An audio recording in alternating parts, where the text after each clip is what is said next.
देखिए बेटा, हमारे पास इंटीग्रेशन करते हैं कुछ स्पेशल टाइप के, जैसे कि आपको आने चाहिए रूट ऑफ 10x का इंटीग्रेशन अलग से, अकेले का इंटीग्रेशन आपको कैसे किया जाए, रूट ऑफ कोट x का इंटीग्रेशन कैसे किया जाए, और तीसरा इंपॉर्टेंट है root of 10x plus root of cot x का इंटीग्रेशन कैसे किया जाए। ठीक है, आपको ये और ये सवाल तो दोनों के दोनों सेम तरीके से करने हैं। ठीक है, रूट 10x का इंटीग्रेशन आपको आना चाहिए। इसको सबसे पहले t मान लेंगे और वहाँ से dx की वैल्यू निकाल लेंगे, और रूट t इंटू में dx की जो वैल्यू आएगी वहाँ से बात बन जाएगी। मतलब रूट t नहीं, सॉरी, रूट 10x को t मान लिया तो t इंटू में dx की जो वैल्यू आएगी वो रख देनी है और आपके पास इंटीग्रेशन बन जाएगा। कौन सी फॉर्म बनेगी? इसके अंदर वही वाली फॉर्म बनेगी कि आपके पास 1 प्लस टी स्केयर अपॉन में 1 प्लस टी की 4, ये वाली फॉर्म का इंटीग्रेशन आपको आना चाहिए। 1 माइनस टी स्केयर अपॉन में 1 प्लस टी की 4। इनका इंटीग्रेशन कैसे करते हैं? ऊपर नीचे टी स्केयर से डिवाइड करवा के, और उसके बाद आपका जो 7 सिस्टर्स वाले फॉर्मूले हैं वो लग जाएंगे। ठीक है, एक बार ट्राई करना इसका, नहीं तो आप नेक्स्ट वीडियो जो आएगी उसके अंदर देख सकते हैं रूट 10x का रूट कोट x का इंटीग्रेशन क्या होएगा। अब इसका इंटीग्रेशन करते हैं, ये इंपॉर्टेंट है। ये देखिए एक बार, देखिए भाई, root 10x plus root cot x, इसका इंटीग्रेशन करने के लिए सबसे पहले इनको साइन कोस में तोड़ लो। क्या किस में तोड़ लो? साइन कोस में। ठीक है, हालांकि साइन कोस जरूरी नहीं है, इसको 1/√10x ले सकते हो, एलसीएम ले सकते हो, उसके बाद भी कर सकते हो, लेकिन ज़रूरी नहीं है। अब यहाँ पे root of sine x upon root of cos x plus root of cos x upon root of sine x, ये हमारे पास तोड़ के मैंने लिख लिया इसको। अब क्या करना है? एलसीएम लेना है, इन दोनों की मल्टीप्लाई एलसीएम में आ जाएगी, root of sine x into root of cos x। अब इसको इससे डिवाइड कराऊंगा तो रूट ऑफ कोस x से कट जाएगा, ऊपर बचेगा सिर्फ साइन x और नीचे बचेगा हमारे पास सिर्फ कोस x इंटू में dx। इतना समझ आया? Root of sine x plus cos x upon में root of sine x cos x। Question आपके पास ये ना आके ये भी आ सकता है, तो इस तरह क्वेश्चन कैसे सोल्व करेंगे? समझ रहे हो बात को? यहाँ पे ये जो है हमारे पास root sine x cos x, ठीक है ना, root sine x cos x, और ऊपर है sine x plus cos x। इसके इंटीग्रेशन करने के लिए अब हमें क्या करना पड़ेगा, कहाँ से क्या कैसे इसका रूट हटाएं, वो सारी चीज़ें देखनी पड़ेंगी अपने को। अब ये चीज़ देखिए, इसको मैं ऐसे बना रहा हूँ, देखना भाई, इंटीग्रेशन ऑफ, एक बार ऊपर वाला एज इट इज पढ़ा रहने दो, sine x plus cos x। सोच के देखो किसका डिफ्रेंसिएशन होता है, ये वाला है ना साइन प्लस कोस, किसका डिफ्रेंसिएशन होता है? ये होता है cos x sine x minus cos x का। किसका होता है बेटा? तो ऐसा कर सकते हैं क्या इसको हम ऐसा कुछ बना सकते हैं कि sine x minus cos x हो जाए। तो ऐसा बनाने के लिए मैंने क्या करना है, देखिए भाई, इसको 2 से मल्टीप्लाई करवा दो, 2 से डिवाइड करा दो। कोई फर्क पड़ेगा रकम के ऊपर? मेरे हिसाब से कोई फर्क नहीं पड़ेगा। 1/√2 इसका ऊपर आगे बाहर आ जाएगा, तो यहाँ पे √2 इंटीग्रेशन ऑफ, ये चलता रहेगा sine x plus cos x into dx, और अपॉन में यहाँ पे रूट ऑफ जो 2 साइन x कोस x है, ये देखिए इसके अंदर 1 ऐड कर दो, 1 सब्ट्रैक्ट कर दो। एक काम करो, इस 2 को तो बाहर ले आए हम, √2 ऊपर चला जाएगा। अब इसके अंदर 1 ऐड कर दो और 1 सब्ट्रैक्ट कर दो। कोई फर्क पड़ेगा? कोई फर्क नहीं पड़ेगा मेरे हिसाब से। समझ रहे हो बात को? अब ये बताओ, ये वाला जो होता है ये फॉर्मूला होता है किसी का, sign square x plus cos square x। तो मैं इसको ऐसे न लिख के, क्योंकि मुझे sine x minus cos x का होल स्क्वायर बनाना है ना बेटा, तो मैं इसको ऐसे न लिख के 1 ऐड जो और सब्ट्रैक्ट किया इस 1 के साथ ये ले लेता हूँ। समझो ध्यान से, तो 1 माइनस, और मैं इसको लिख सकता हूँ 1 माइनस में 2 साइन x कोस x। क्या मैं प्लस के 2 साइन x कोस x को ही लिख सकता हूँ? 1 से 1 कट जाएगा, बिल्कुल लिख सकते हैं हम। अब यहाँ पे क्या हो जाएगा, √2 इंटीग्रेशन ऑफ, ये चलता रहेगा sine x plus cos x into में dx अपॉन रूट ऑफ। अब बताइए, इस 1 का तो कुछ नहीं कर सकते अब, लेकिन इसको लिख सकता हूँ मैं sine square x plus cos square x minus 2 sine x cos x को। किसका? Sine x minus cos x का होल स्क्वायर, साइन x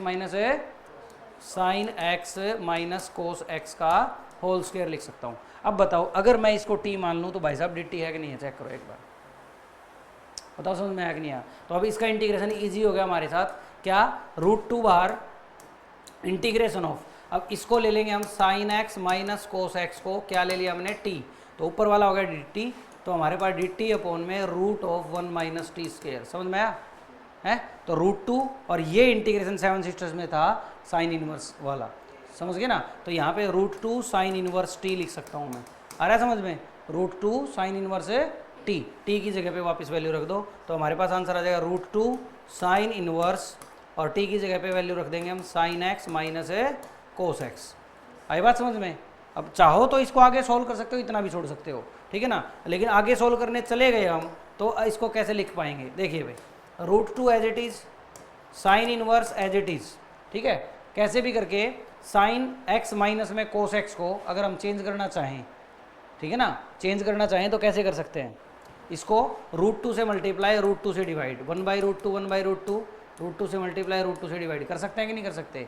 थोड़ा सा और चेंज कर सकते हैं, बस इतना छोड़ दोगे तो भी चल जाएगा। तो ये आ जाएगा बेटा, जो आपने 1/√2 है, साइन ए माइनस बी का फॉर्मूला बन गया, साइन ए कोस बी, यानी कि कोस 45 की वैल्यू π/4, तो यानी कि साइन ए माइनस बी की वैल्यू x माइनस π/4, लेकिन मल्टीप्लाई में इसके क्या है, √2 भी है, तो वो √2 और कहीं नहीं जाएगा, बाहर नहीं निकल सकता। आई बात समझ में? तो ये एज इट इज इतना छोड़ सकते हो, चाहो तो इससे आगे रहने दो। आई बात समझ में? इसका ये आंसर भी हो सकता है, इसका यहीं तक भी छोड़ सकते थे जो हमने लिखा था √2 साइन इनवर्स और sign x minus cos x, ये भी छोड़ सकते थे प्लस सी लगा के। आया समझ में? इंटीग्रेटिंग कॉन्स्टेंट हम साथ में लगा देंगे, तो इस तरीके से हम √10x प्लस √cot x का कर सकते हैं, ठीक है। नेक्स्ट,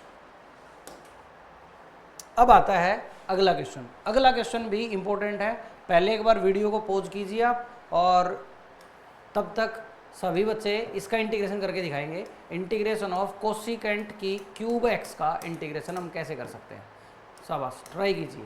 कोसिकेंट की क्यूब एक्स का इंटीग्रेशन ट्राई कीजिए, करो हैं। हाँ, आई इज इक्वल टू, ठीक है ना। देखो आई इज इक्वल टू लेंगे एक और तरीके से करवा रहा हूँ, u इंटू वी से, इसको लिख लो कोसिकेंट एक्स इंटू में कोसिकेंट स्क्वायर एक्स इंटू में डी लिख सकता हूँ। आइलेट से करवाते हैं। आइलेट में एक काम करो, फर्स्ट इसको मान लो, सेकंड इसको मान लो, और हमारे पास डायरेक्ट इंटीग्रेशन करने जा रहा हूँ। First as it is, second का इंटीग्रेशन कोसिकेंट स्क्वायर एक्स का कोट एक्स माइनस का, आ रहा समझ में? निशान किसका? माइनस का। इंटीग्रेशन ऑफ फर्स्ट का डेरिवेटिव बताओ, cosecant X into cot X, cosecant X into cot X minus का, माइनस माइनस प्लस हो जाएगा। सेकंड का इंटीग्रेशन करेंगे तो वो हो जाएगा माइनस का कोट एक्स, तो ये कोट स्क्वायर हो जाएगा, और लेकिन निशान वापस से माइनस का हो जाएगा, आ रहा समझ में? इंटू में डी एक्स। क्लियर? अब एक काम करो, कोट स्क्वायर को फिर से तोड़ लो, आइडेंटिटी याद करो 10th वाली, cosecant square theta minus cot square theta is equal to 1 होता है। तो कोसिकेंट स्क्वायर को लिख सकता हूँ मैं, कोसिकेंट स्क्वायर, कोट स्क्वायर को लिख सकता हूँ कोसिकेंट स्क्वायर -1।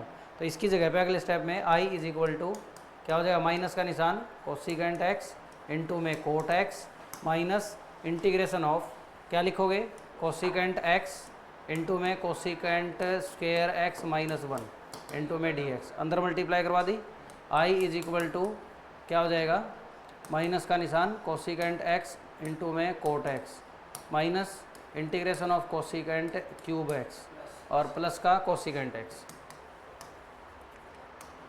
अब बताओ, ये फिर से देखो आई बन गया, ये तो आई था, आई और आई इस साइड आगे 2i हो जाएंगे बेटा, कि क्या हो जाएंगे 2i, तो ये हो जाएगा माइनस का कोसिकेंट एक्स इंटू में कोट एक्स और प्लस में इंटीग्रेशन ऑफ कोसिकेंट एक्स, आपको पता है लॉग ऑफ 10 की फॉर्म में भी लिख सकते हो, 10x/2, ठीक है ना, या log of cosecant x minus cot x, आ रहा है समझ में, प्लस में c। अब ये जो 2 है i निकालना था, हमें 2 बटे में लेकर आना पड़ेगा, तो i इज इक्वल टू क्या हो जाएगा, माइनस का 1/2 कोसिकेंट एक्स इंटू में कोट एक्स और प्लस में 1/2 log ऑफ, आया समझ में, प्लस में c। ये हमारे पास आंसर लिख देंगे यहाँ पे, cosecant x minus cot x, ठीक है। तो ये इस तरीके से भी हो सकता है क्वेश्चन। दूसरा मेथड आपको बता ही दिया मैंने, ठीक है ना। तो यहाँ पे नेक्स्ट